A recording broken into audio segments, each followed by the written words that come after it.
Hello दोस्तों, ये video पसंद है तो वीडियो को लाइक कर देना। और अगर दोस्त आप सच में पास होना चाहते हो अच्छे मार्क्स से तो इस चैनल को सब्सक्राइब कर देना और बेल नोटिफिकेशन पर दबा के ऑल पे सेलेक्ट कर देना। इससे हमारी जितनी भी इंपॉर्टेंट टॉपिक पर वीडियो है जो आपको अच्छे मार्क्स दिलाएगी वो सबसे पहले आप तक पहुँच जाएगी। हेलो दोस्तों, आज के इस वीडियो में जानेंगे वैद्युत क्षेत्र, वैद्युतावेश, प्रेरणा द्वारा आवेशन क्या है। ठीक है, तो बहुत ही शॉर्ट डिफिनीशन है जिसे हमने नोट्स में ऐड कर दिया है। ठीक है, फिजिक्स के। तो आप चाहेंगे तो नोट्स भी ले सकते हैं आप मेरे व्हाट्सएप नंबर पे कांटेक्ट करके। ठीक है, या फिर मेरा न्यू बैच ज्वाइन कर लीजिए, मैं आपको बता दूंगा कैसे नोट्स आपको मिलेगा।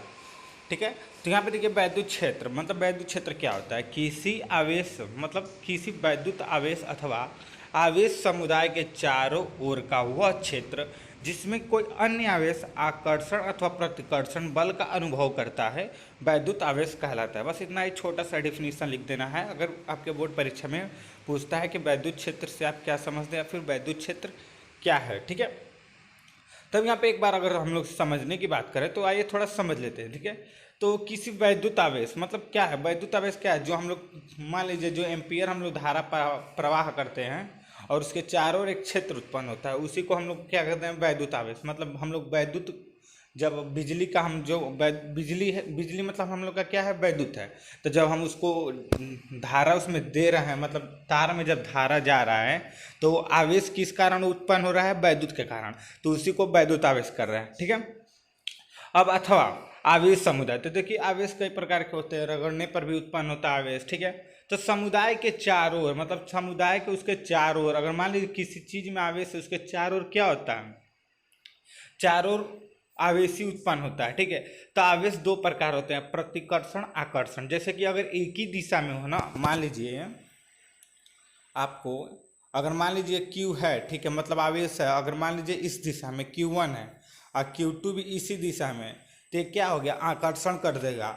अगर यही अगर मान लीजिए ये Q1 इस दिशा में है और Q2 क्या है, इस दिशा में है, तो ये क्या करेगा, प्रतिकर्षण करेगा। ठीक है, मतलब एक दूसरे को मतलब टक्कर देगा, लड़ाएगा। ठीक है, मतलब इन दोनों में क्या होगा, बल लगेगा। तो ठीक है, तो इसमें क्या है, कोई अन्य आवेश यानी कोई अन्य आवेश, मान लीजिए वही कोई अन्य आवेश है। ठीक है, तो आकर्षण कर रहा है और प्रतिकर्षण बल का अनुभव कर रहा है। मतलब अगर हम लोग देखें तो उसमें अनुभव विक्षोभ उत्पन्न होगा ही होगा, मतलब उसमें दिखाएगा, अनुभव करेगा। ठीक है, तो उसी को क्या कहते हैं, वैद्युत क्षेत्र कहते हैं। ठीक है, या फिर कहलाता है।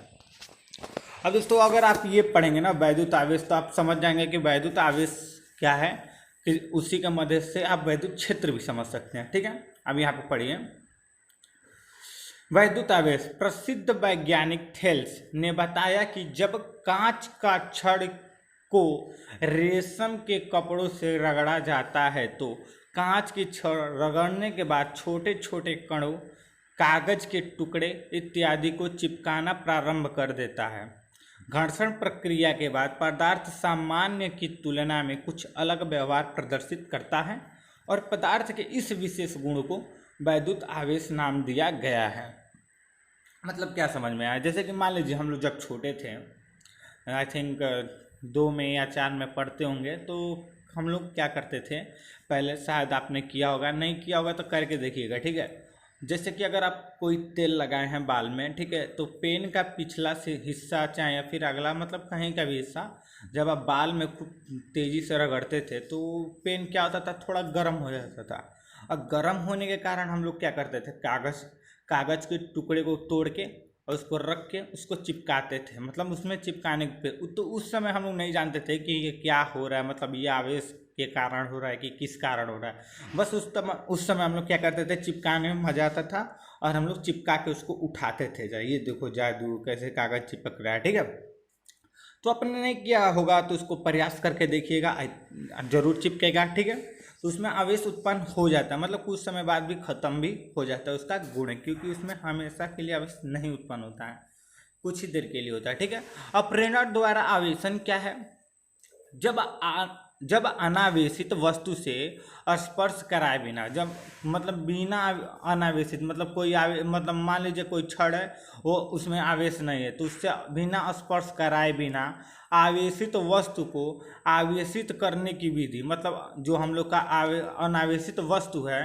उसको बिना अनावेशित वस्तु से स्पर्श कराए बिना अनावेशित वस्तु को, मतलब अनावेशित वस्तु जो हम लोग के पास है उसको आवेशित करने की विधि, मतलब उसको आवेशित कर रहे हैं उसकी विधि को प्रेरण द्वारा आवेशन कहते हैं। प्रेरण द्वारा आवेशन विधि में अनावेशित वस्तु पर आरोपित वस्तु का विपरीत आवेश उत्पन्न होता है।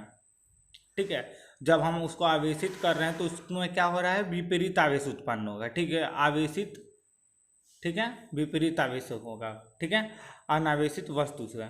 ठीक है, तो दोस्तों यही 3 डिफिनीशन था। अगर आप चाहें तो इसको नोट डाउन भी कर सकते हैं, या फिर आप हमारा जब इसका नोट्स लेंगे, बेहतरीन नोट्स है, आज जब आप उसको लेंगे तो आप आसानी से पढ़ सकते हैं। तो वीडियो को लाइक कर दीजिएगा, चैनल को सब्सक्राइब करके रखिएगा। आपको ऐसे ही ईजी लैंग्वेज में हम क्लास 12 के फिजिक्स पढ़ाएंगे, केमिस्ट्री पढ़ाएंगे, मैथ भी पढ़ाएंगे। ठीक है।